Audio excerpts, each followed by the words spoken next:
ಓಂ ನಮಃ ಶಿವಾಯ. ಎಲ್ಲರಿಗೂ ಶುಭಾಶಯಗಳು. ಮೀನರಾಶಿಯವರೇ, ಮುಂಬರುವ 4 ದಿನಗಳಲ್ಲಿ ನಿಮ್ಮ ಬದುಕಿನಲ್ಲಿ ನೂತನ ತಿರುವು ಬರಲಿದೆ. ನಿಮ್ಮ ಜೀವನದಲ್ಲಿ ಬೃಹತ್ ಪಲ್ಲಟಗಳು ಘಟಿಸಲಿವೆ. ನೀವು ಅದೃಷ್ಟದ ಶಿಖರವನ್ನು ಏರಿದಂತೆ ಸೌಭಾಗ್ಯವು ನಿಮ್ಮನ್ನು ಹುಡುಕಿ ಬರುತ್ತದೆ ಮತ್ತು ನಿಮಗೆ ವಿಪರೀತ ಧನ ಲಾಭವಾಗಲಿದೆ ಎಂದು ನುಡಿಯಬಹುದು. ಮತ್ತು ಈ ರಾಶಿಚಕ್ರದ ವ್ಯಕ್ತಿಗಳು ನೈಜವಾಗಿ ಭಾಗ್ಯವಂತರಾಗಿದ್ದರೆ ಈ ಸಾರಾಂಶವನ್ನು ನೀವು ಗಮನಿಸುತ್ತೀರಿ. ನೀವು ಇದನ್ನು ಓದಿದ್ದರೆ ನೀವು ಪುಣ್ಯವಂತರು ಎಂದು ಕರೆಯಬಹುದು. ಅಲ್ಲದೆ ನೀವು ಈ ವಿವರವನ್ನು ಪೂರ್ಣವಾಗಿ ಗ್ರಹಿಸಿದರೆ ಆ ಯೋಗ ಏನು ಎಂದು ನಿಮಗೆ ಅರಿವಾಗುತ್ತದೆ. ಆದ್ದರಿಂದ ಮಾಹಿತಿಯನ್ನು ಸಂಪೂರ್ಣವಾಗಿ ಆಲಿಸಿ. ತದನಂತರ ಈ ವಿಚಾರದಲ್ಲಿ ನಿಮಗೆ ಯಾವುದು ಹಿತ ಮತ್ತು ಯಾವುದು ಅಹಿತ ಎಂದು ನಿಮಗೆ ಸ್ಪಷ್ಟವಾಗಿ ಗೋಚರಿಸುತ್ತದೆ. ಅಲ್ಲದೆ ಈ ವಿಷಯವನ್ನು ಅರಿಯುವ ಮೊದಲು ಪ್ರತಿಕ್ರಿಯೆ ಬಾಕ್ಸ್ನಲ್ಲಿ ಓಂ ನಮಃ ಶಿವಾಯ ಎಂದು ದಾಖಲಿಸಿ. ಮತ್ತು ಈ ರಾಶಿಚಕ್ರದ ಜನರಿಗೆ ನಿಮಗೆ ಕೆಲವು ಸಂಕಷ್ಟಗಳಿವೆ. ಅಂದರೆ ಅದು ದೃಷ್ಟಿದೋಷದ ರೂಪದಲ್ಲಿರಬಹುದು. ಅವು ನಿಮಗೆ ಸ್ವಲ್ಪ ಕಿರಿಕಿರಿ ನೀಡುವ ಮತ್ತು ನಿಮಗೆ ನಷ್ಟವನ್ನುಂಟು ಮಾಡುವ ಸಂಭವವೂ ಇದೆ. ಅವುಗಳನ್ನು ನಿವಾರಿಸಲು ನಾನು ಈ ವಿವರಣೆಯಲ್ಲಿ ಸಣ್ಣ ಉಪಾಯಗಳನ್ನು ಸಹ ತಿಳಿಸುತ್ತೇನೆ. ಹೀಗೆ ಮಾಡುವುದರಿಂದ ನೀವು ಆ ಕ್ಲೇಶಗಳಿಂದ ಸುಲಭವಾಗಿ ಬಿಡುಗಡೆ ಹೊಂದಬಹುದು. ಆದ್ದರಿಂದ ಈ ಮಾಹಿತಿಯನ್ನು ಎಲ್ಲಿಯೂ ಬಿಡದೆ ಅಂತ್ಯದವರೆಗೂ ಸಂಪೂರ್ಣವಾಗಿ ಓದಿ. ಅಲ್ಲದೆ ಈ ರಾಶಿಚಕ್ರದವರ ವಿಷಯಕ್ಕೆ ಬಂದರೆ ಅವರು ಅತ್ಯಂತ ಅದೃಷ್ಟವಂತರು ಎಂದು ನಾನು ಖಂಡಿತವಾಗಿ ಹೇಳಬಲ್ಲೆ.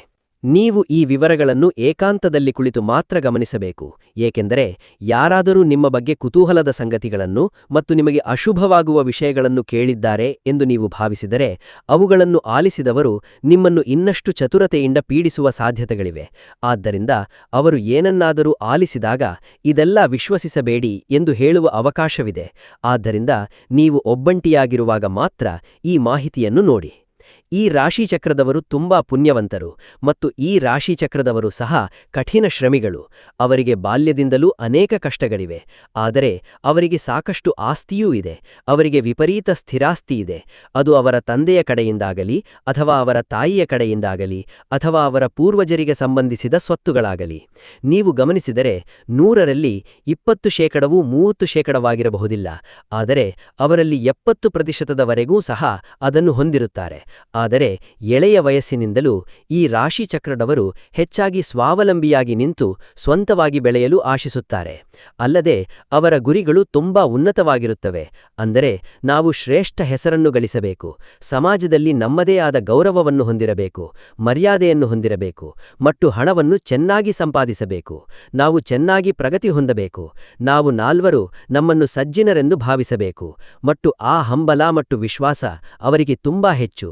ಅದರಂತೆ ಅವರು ಸಂಕಷ್ಟಗಳನ್ನು ಬಹಳ ಶ್ರಮದಿಂದ ಎದುರಿಸುತ್ತಾರೆ. ಅವರು ಒಂದು ಲಕ್ಷ್ಯವನ್ನು ಹೊಂದಿದ್ದಾರೆ, ಅಂದರೆ ಅದನ್ನು ಸಾಧಿಸಲೇಬೇಕು.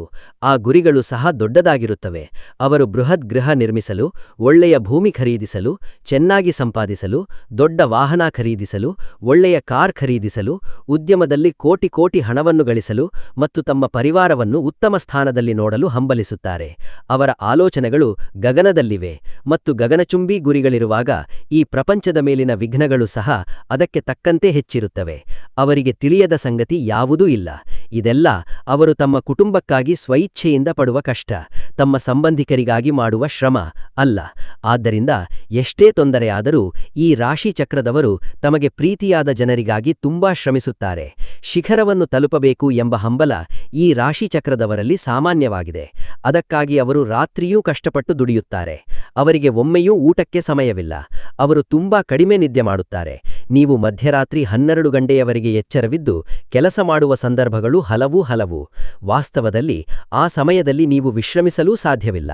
ಅಲ್ಲದೆ ನೀವು ಮುಂಜಾನೆ ಎದ್ದು ನಿಮ್ಮ ಕಾರ್ಯವನ್ನು ಮತ್ತೆ ಮಾಡುವ ಸಂದರ್ಭಗಳಿವೆ. ಆದರೆ ಅವರು ಗಾಬರಿಯಾಗುವುದಿಲ್ಲ.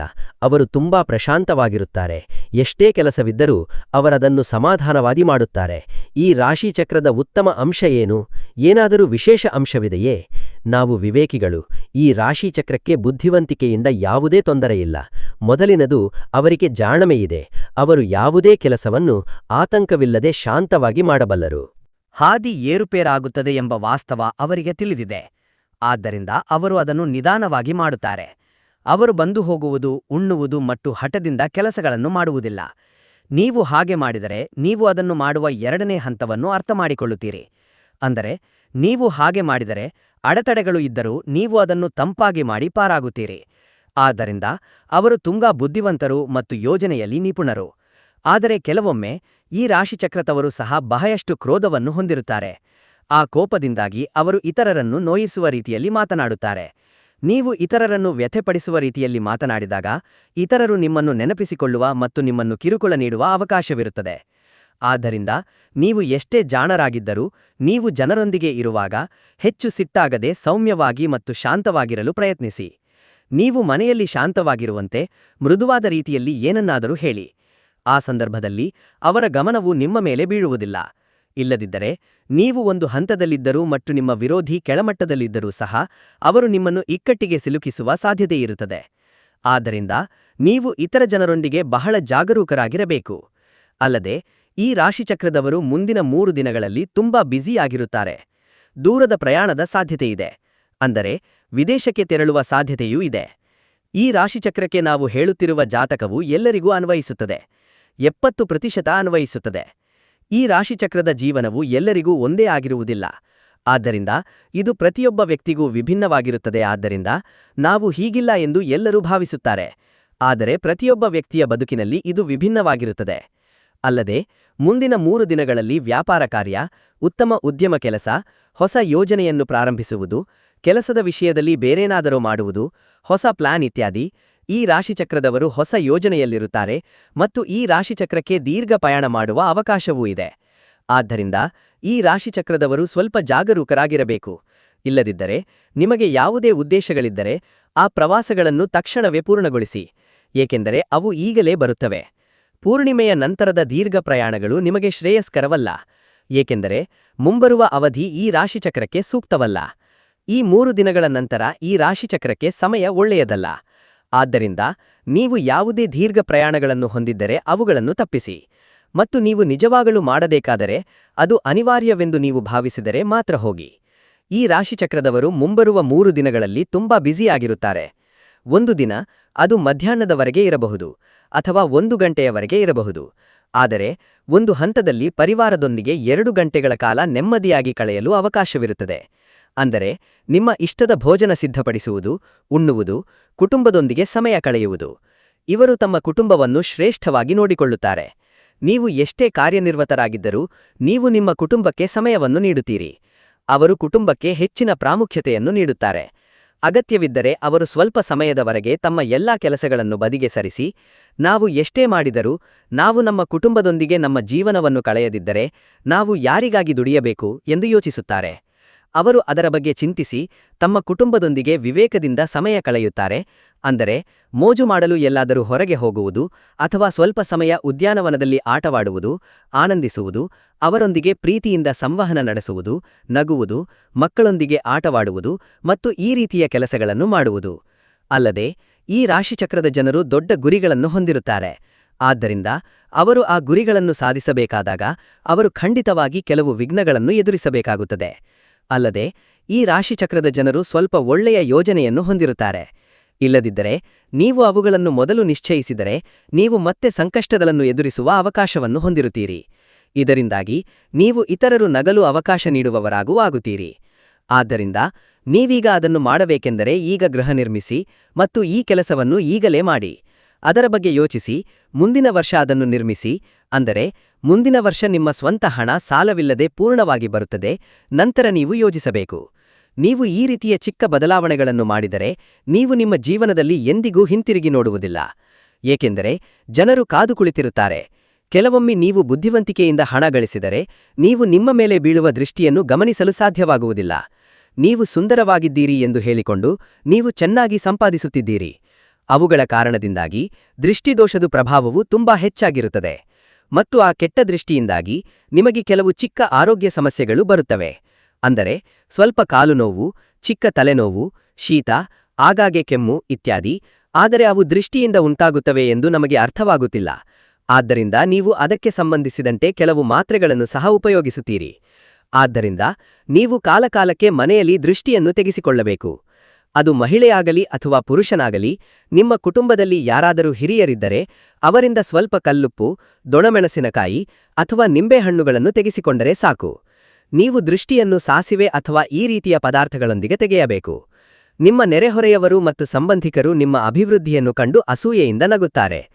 ಅವರು ಅದನ್ನು ಹೊರಗೆ ಪ್ರದರ್ಶಿಸದಿದ್ದರೂ ಅವರು ಒಳಗೆ ನಿಮ್ಮ ಪತನವನ್ನು ಬಯಸುತ್ತಾರೆ. ಅವರು ನಮ್ಮ ಮುಂದೆ ಚೆನ್ನಾಗಿ ಮಾತನಾಡಬಹುದು, ಆದರೆ ಅವರು ಯಾವಾಗಲೂ ನಮ್ಮ ನಾಶವನ್ನು ಬಯಸುತ್ತಾರೆ. ಅವರು ಯಾವಾಗಲೂ ನಿಮ್ಮ ಮೇಲೆ ಮತ್ಸರ ಪಡುತ್ತಾರೆ. ನಿಮ್ಮ ಮುಂದೆ ನಗುತ್ತಾ ದೇವರು ನಿಮ್ಮನ್ನು ಚೆನ್ನಾಗಿಟ್ಟಿರಲಿ ಎಂದು ಹೇಳಿ ಹೋದ ನಂತರ ನಿಮಗೇನಾದರೂ ಸಂಭವಿಸಿದರೆ, ಈ ವ್ಯಕ್ತಿಗೆ ಅಷ್ಟು ಬೇಕು, ನಾನು ಒಂದು ಸಮಯದಲ್ಲಿ ಹಣ ಕೇಳಿದೆ ಆದರೆ ಅವನು ಅದನ್ನು ನನಗೆ ನೀಡಲಿಲ್ಲ, ಈ ವ್ಯಕ್ತಿ ಹೀಗಿರಬೇಕು, ನನಗೂ ಇದು ಬೇಕು ಎಂದು ಹೀಯಾಳಿಸುತ್ತಾರೆ. ಮತ್ತು ನಿಮ್ಮ ತೊಂದರೆಗಳು ಇತರರಿಗೆ ಹಬ್ಬದಂತಿರುತ್ತವೆ. ಆದ್ದರಿಂದ ಈ ರಾಶಿಚಕ್ರದ ಜನರು ಮುಂದಿನ ದಿನಗಳಲ್ಲಿ ಸ್ವಲ್ಪ ಜಾಗರೂಕರಾಗಿರಬೇಕು, ಏಕೆಂದರೆ ನಕಾರಾತ್ಮಕತೆಯ ಪ್ರಭಾವವು ನಿಮ್ಮ ಮೇಲೆ ಹೆಚ್ಚಿರುತ್ತದೆ. ಆದ್ದರಿಂದ ಆ ದೋಷಗಳನ್ನು ನಿವಾರಿಸಲು ಹಸುವಿಗೆ ಹಣ್ಣುಗಳನ್ನು ತಿನ್ನಿಸುವುದು ಒಳ್ಳೆಯದು. ನೀವು ಗೋವನ್ನು ನೋಡಿದರೆ ಹಸುವಿಗೆ ಹಣ್ಣುಗಳನ್ನು ತಿನ್ನಿಸಿ, ಕ್ಯಾರೆಟ್ ನೀಡಿ ಅಥವಾ ಯಾರಿಗಾದರೂ ಕಪ್ಪು ಎಳ್ಳನ್ನು ದಾನವಾಗಿ ನೀಡಿ. ರಸ್ತೆಯಲ್ಲಿ ಬಡ ಮಕ್ಕಳಿದ್ದರೆ ಅವರಿಗೆ ಸಾಧ್ಯವಾದಷ್ಟು ನೆರವು ನೀಡಿ. ನೀವು ಈ ಕೆಲಸಗಳನ್ನು ಮಾಡಿದರೆ ನಿಮ್ಮ ಎಲ್ಲಾ ದೋಷಗಳು ದೂರವಾಗುತ್ತವೆ. ಹಾಗೆ ಮಾಡುವುದರಿಂದ ನಿಮಗೆ ಅಪಾರ ಪುಣ್ಯ ಲಭಿಸುತ್ತದೆ. ಅಲ್ಲದೆ ನಿಮ್ಮ ದೃಷ್ಟಿದೋಷ ದೂರವಾಗುತ್ತದೆ. ಅಲ್ಲದೆ ಮನೆಯೂ ಪವಿತ್ರವಾಗುತ್ತದೆ. ನಿಮಗೆ ಸಾಧ್ಯವಾದಾಗೆಲ್ಲ ಪೂಜೆ ಮಾಡುತ್ತಲೇ ಇರಿ. ಪ್ರತಿದಿನ ವ್ಯಾಪಾರ ಸ್ಥಳದಲ್ಲಿ ದೀಪಾರಾಧನೆ ಮಾಡಿ. ಕೆಲಸದಲ್ಲಿ ಬಡ್ತಿ ಪಡೆಯುವ ಅವಕಾಶವೂ ನಿಮಗೆ ಸಿಗುತ್ತದೆ. ಈ ರಾಶಿಚಕ್ರದ ಜನರಿಗೆ ಮುಂದಿನ 3 ದಿನಗಳಲ್ಲಿ ಹಠಾತ್ ಧನಲಾಭ ಕಂಡುಬರುತ್ತದೆ ಎಂದು ಹೇಳಬಹುದು. ಇದು ಹೆಚ್ಚಾಗಿದೆ ಅಂದರೆ ನೀವು ಅನಿರೀಕ್ಷಿತ ಹಣದ ಲಾಭವನ್ನು ಪಡೆಯುತ್ತೀರಿ.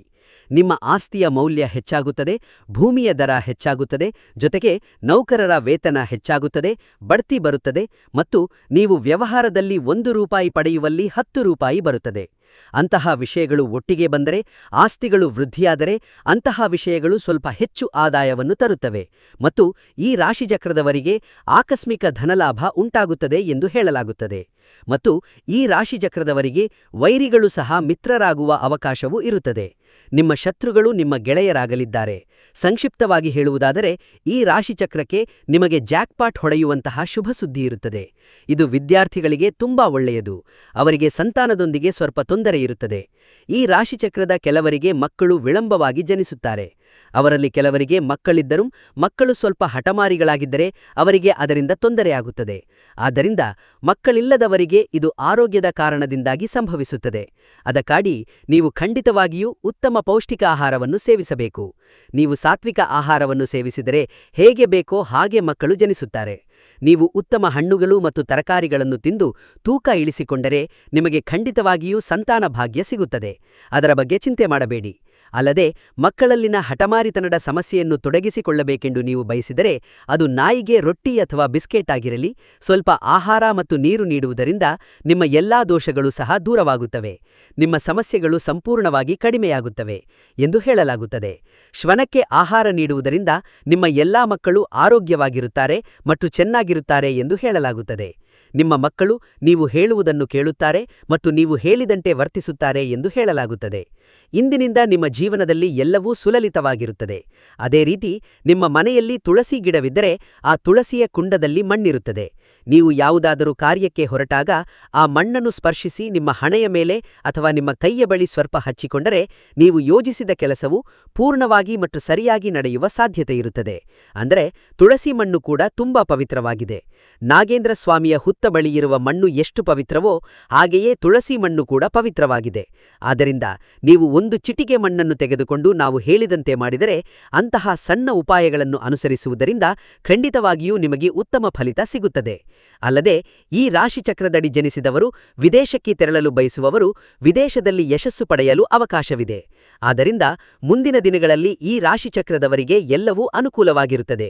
ಅಲ್ಲದೆ ಸರ್ಕಾರಿ ಉದ್ಯೋಗವನ್ನು ಎದುರು ನೋಡುತ್ತಿರುವ ಈ ರಾಶಿಚಕ್ರದಡಿ ಜನಿಸಿದವರಿಗೆ ಖಂಡಿತವಾಗಿಯೂ ಕೆಲಸ ಲಭಿಸುತ್ತದೆ. ವಿವಾಹವಾಗದವರು ತಮ್ಮ ಪ್ರೀತಿಯ ಪಾತ್ರರೊಂದಿಗೆ ಮದುವೆಗೆ ಕಾರಣವಾಗುವ ಯೋಗವನ್ನು ಸಹ ಕಾಣುತ್ತಾರೆ. ಪ್ರೇಮಿಗಳಿಗೆ ಇದು ಸುಸಮಯವಾಗಿರುತ್ತದೆ.